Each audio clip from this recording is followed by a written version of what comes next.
بسم اللہ الرحمن الرحیم۔ اسلام سے پہلے کے حالات، ایک دردناک حقیقت۔ اسلام سے پہلے عرب کی سرزمین خصوصاً مکہ مکرمہ تجارت اور قبائلی شان و شوکت کا مرکز تو تھی، مگر اخلاقی، سماجی اور دینی لحاظ سے شدید اندھیروں میں ڈوبی ہوئی تھی۔ اس زمانے کو تاریخ میں دور جاہلیت کہا جاتا ہے، ایک ایسا دور جس میں انسانیت بھول چکا تھا۔ اس زمانے میں توحید کا تصور تقریباً مٹ چکا تھا۔ حضرت ابراہیم اور حضرت اسماعیل علیہ السلام کی تعلیمات کو لوگ بھول گئے تھے۔ کعبہ جو کبھی صرف اللہ کی عبادت کے لیے بنایا گیا تھا، اب 360 بتوں سے بھر چکا تھا۔ ہر قبیلہ اپنا الگ بت رکھتا، اس سے مانگتا، اس کے نام پر قربانیاں دیتا۔ لوگ کہتے تھے، ہم ان بتوں کی عبادت اس لیے کرتے ہیں تاکہ یہ ہمیں اللہ کے قریب کر دیں۔ یہ عقیدہ شرک کی بنیاد تھا۔ عرب کے قبائل آپس میں مسلسل جنگوں میں مبتلا تھے۔ ذرا سی بات پر نسلوں تک دشمنیاں چلتی تھیں۔ کسی کی اونٹنی نے دوسروں کے کھیت میں چر لیا تو سال ہر سال کی لڑائیاں شروع ہو جاتی۔ طاقتور کمزور کو دبا دیتا۔ مال و دولت ہی عزت کی پہچان تھی۔ اس وقت عورت کی کوئی حیثیت نہیں تھی، اسے صرف ایک چیز سمجھا جاتا، وراثت میں حصہ نہیں، رائے کی کوئی اہمیت نہیں، اور شادی طلاق کے فیصلے مرد کے ہاتھ میں ہوتے۔ کسی کے گھر میں بیٹی پیدا ہوتی تو اس کا چہرہ سیاہ پڑ جاتا، وہ سمجھتے کہ بیٹی ذلت ہے۔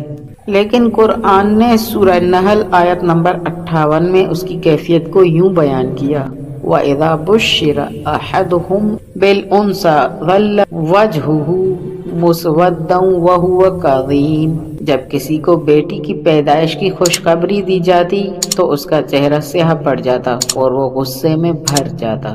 بعض ظالم تو اپنی نومولود بیٹیوں کو زندہ دفن کر دیتے، ریت کے ٹیلوں پر گڑھا کھود کر اپنی ہی بچی کو اس میں پھینک دیتے۔ وہ ننھی جان چیختی بلکتی، مگر باپ کا دل پتھر ہو چکا ہوتا۔ قرآن نے سورہ تکویر میں اس منظر کو قیامت کے دن کی یاد دہانی کے ساتھ یوں بیان کیا: وَإِذَا الْمَوْءُودَةُ سُئِلَتْ بِأَيِّ ذَنبٍ قُتِلَتْ۔ جب زندہ دفن کی گئی بچی سے پوچھا جائے گا کہ کس جرم میں قتل کی گئی۔ یہ آیت اس دور کے ظلم و بربریت کی سب سے بڑی گواہی ہے۔ اس زمانے میں غلامی عام تھی۔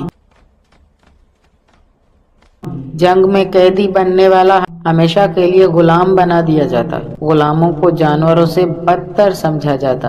ان پر تشدد، ذلت اور محنت کا بوجھ، کوئی انصاف کا قانون نہیں، کوئی رحم نہیں۔ دین اب خواہشات کا کھیل بن چکا تھا۔ لوگ قربانی کے گوشت کو بتوں کے سامنے رکھ دیتے، حج کے دوران برہنہ طواف کرتے اور کہتے کہ ہم پرانے کپڑوں میں پاک نہیں رہ سکتے۔ ان کے پاس مذہب کا نام تھا مگر روحانیت ختم ہو چکی تھی۔ بعض لوگ ستاروں، بعض آگ اور بعض درختوں کو معبود مانتے تھے۔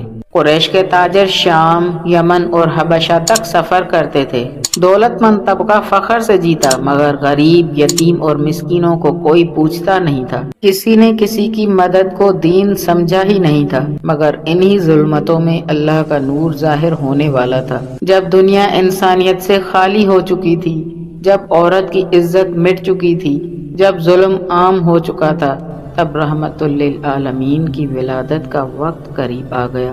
یہ وہ گھڑی تھی جب آسمانوں پر خوشی کی لہر دوڑ گئی، فرشتوں نے نعرہ لگایا: امن آ گیا، رحمت اترنے والی ہے، زمین اب روشنی سے بھرنے والی ہے۔